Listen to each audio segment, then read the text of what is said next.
மொழிக் கொள்கையில் எவ்வளவு உறுதியாக இருக்கின்றோம் என்பதை காட்டவே ரூ என்ற எழுத்தை வைத்தோம் என முதலமைச்சர் ஸ்டாலின் விளக்கம். தமிழ் மொழியை பிடிக்காதவர்களே ரூ என்பதை பெரிய செய்தியாக்கிவிட்டனர் என நிதியமைச்சர் நிர்மலா சீதாராமன் மீது விமர்சனம். பட்ஜெட் லோகோவை வெளியிட்டிருந்தேன்.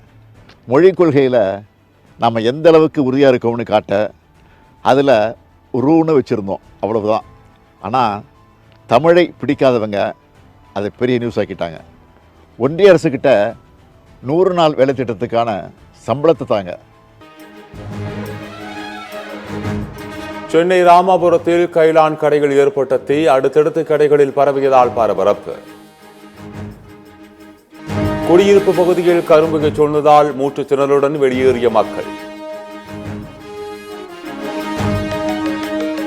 தெலுங்கானாவில் பாஜக ஆட்சிக்கு வந்தால் ஓவைசியை நாடு கடத்துவோம் என பாஜக எம்எல்ஏ ராஜா சிங் எச்சரிக்கை. பாஜக இணைவதாக காலில் விழுந்து கெஞ்சினால் பரிசீலனை செய்வோம் என பேசியதால் சர்ச்சை.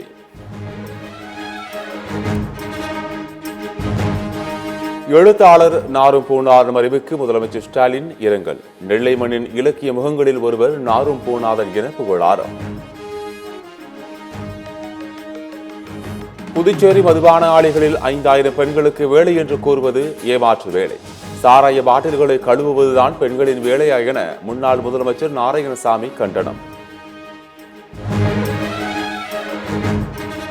அடுத்த மாதம் அரசு முறை பயணமாக இலங்கை செல்கிறார் பிரதமர் மோடி. மீனவர் பிரச்சினைக்கு தீர்வு காண இலங்கை அதிபருடன் பேசுவாரா என எதிர்பார்ப்பு.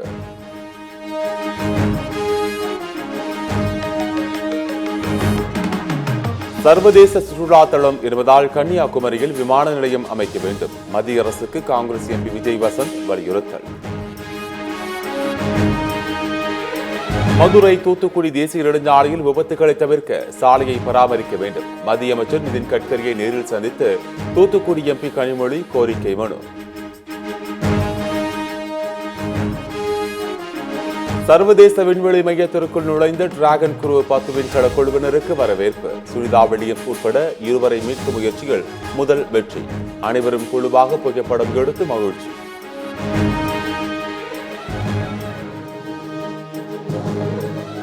தூத்துக்குடி அனல் மின் நிலையத்தில் பெரும் சேதத்தை ஏற்படுத்திய தீயை 12 மணி நேரம் போராடி அணைத்த தீயணைப்பு வீரர்கள். பல 100 கோடி ரூபாய் மதிப்பிலான மின்சார வயர்கள், மின்சாதன பொருட்கள் எரிந்து நாசம்.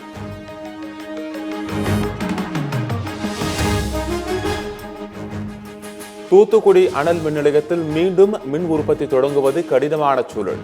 3 அலகுகளில் மீண்டும் மின் உற்பத்தி தொடங்க ஓராண்டு ஆகும் என தகவல்.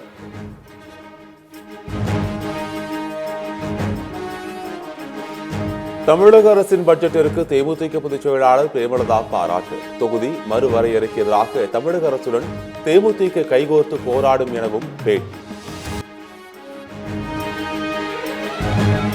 தேர்வு மைய ஒதுக்கீடு, தேர்வர்களுக்கு இலவச பயனரையில் பாஸ் வழங்க ஏற்பாடு. ரயில்வே பணிக்கான தேர்வு மையத்தை தெலுங்கானாவில் அமைத்தது தொடர்பாக ரயில்வே தேர்வு வாரியம் விளக்கம்.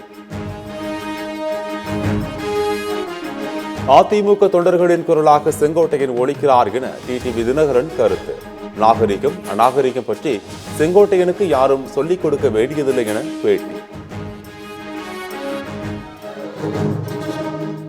வடக்கு மாசிடோனியாவில் இரவு விடுதியில் பயங்கர தீ விபத்து. இசை நிகழ்ச்சியின் போது பட்டாசு வெடித்ததால் ஏற்பட்ட தீ விபத்தில் 51 பேர் பலி.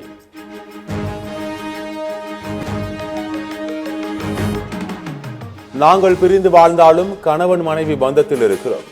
சட்டப்பூர்வமாக விவாகரத்து பெறவில்லை. தன்னை ஏஆர் ரகுமானின் முன்னாள் மனைவி என அழைக்க வேண்டாம் என சாய்ரா பானு வேண்டுகோள். தென்கொரியா, பாகிஸ்தான் உள்ளிட்ட 41 நாடுகளைச் சேர்ந்தவர்கள் அமெரிக்காவிற்கு வர தடை. பாதுகாப்பு அச்சுறுத்தல் உள்ளிட்ட பல்வேறு காரணங்களை சுட்டிக்காட்டி அமெரிக்க அரசு நடவடிக்கை. யாரேனும் தங்களை அச்சுறுத்தினால் தக்க பதிலடி கொடுப்போம். அமெரிக்க அதிபர் டிரம்புக்கு ஈரான் பாதுகாப்பு படை எச்சரிக்கை.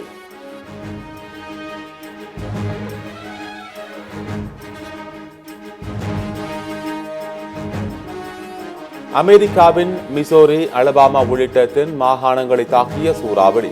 பெரும் சேதத்தை ஏற்படுத்திய சூறாவளியில் சிக்கி 32 பேர் உயிரிழப்பு.